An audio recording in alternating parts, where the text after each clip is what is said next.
Cinema കഴിഞ്ഞ് തിയേറ്ററിൽ നിന്ന് ഇറങ്ങിയപ്പോഴത്തേക്ക് ഭയങ്കര ലേറ്റ് ആയിരുന്നു. പിന്നെ ഞങ്ങൾ മോളിലൊന്നും പോകുന്നില്ല. ഞങ്ങളാണ് നേരെ അവിടെ. എന്തുവാ നാളെ കോളേജ് ഉള്ളയോ? നാളെ കോളേജ് വന്നിട്ടുണ്ടല്ലോ. ഫസ്റ്റ് പീരീഡ് തന്നെ ഒരു വലിയ പരിപാടി. ഇപ്പൊ സമയം എത്രയായി? 3:30. എടി നിനക്ക് നാളെ 10 മീറ്റർ ഹോസ്റ്റലിൽ നടന്നാൽ മതി. എനിക്ക് ഇവിടുന്ന് രാവിലെ ബോധം ഇല്ലാതെ 10-20 കിലോമീറ്റർ വണ്ടി ഓടിച്ചു വരാനുള്ള. ഒരു 5 മിനിറ്റ് കൂടെ. പിന്നെ പറ. അങ്ങനെയാണെങ്കിൽ ഞാനൊരു ക്വസ്റ്റ്യൻ ചോദിക്കട്ടെ? എന്തുവാ? ഞാനല്ലായിരുന്നെങ്കിൽ നീ കോളേജിൽ വേറെ ആരെ നോക്കിയാനെ? ട്രിക്ക് ക്വസ്റ്റ്യൻ, ആൻസർ പറയരുത്. അങ്ങനെ നോക്കാൻ പറ്റിയ വേറെ ആരും അങ്ങനെ ആരും ഇല്ല.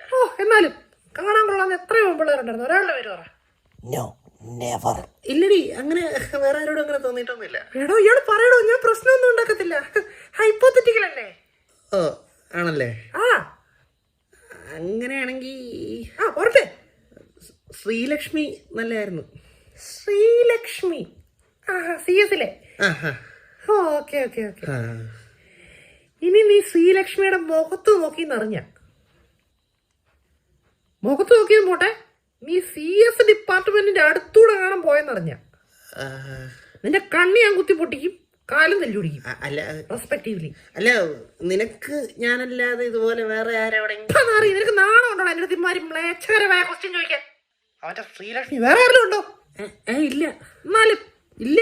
ദിവ്യ എങ്ങനെ കാണാൻ നല്ലല്ലേ? ദിവ്യയുടെ മുടി നൈസാ. എന്നാ നീ ദിവ്യ നോക്കണം കൂടെ. ഞാൻ പോവാ. ഹലോ,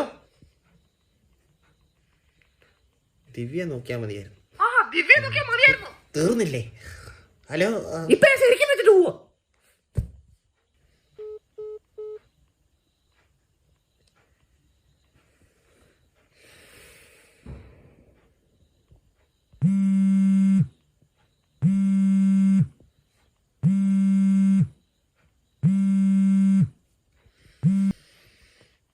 നിനക്കെന്താ തിരിച്ചു വിളിക്കാൻ പറ്റത്തില്ലേ?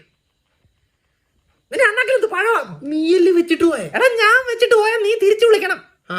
അതുപോലെ നീ വെച്ചിട്ട് പോയാൽ നീ തന്നെ തിരിച്ചു വിളിക്കണം. സൂപ്പർ. ഇയാളൊന്ന് വഴക്ക് മാറ്റിയിട്ട് കിടന്നാ മതി. ചേടാ, അതിന് ഞാൻ വെയിറ്റ്, വഴക്ക് മാറ്റിയ കിടക്കാവോ? അയ്യോ, വഴക്ക് മാറി. എന്തിയ വഴക്കവിടെ? മണി.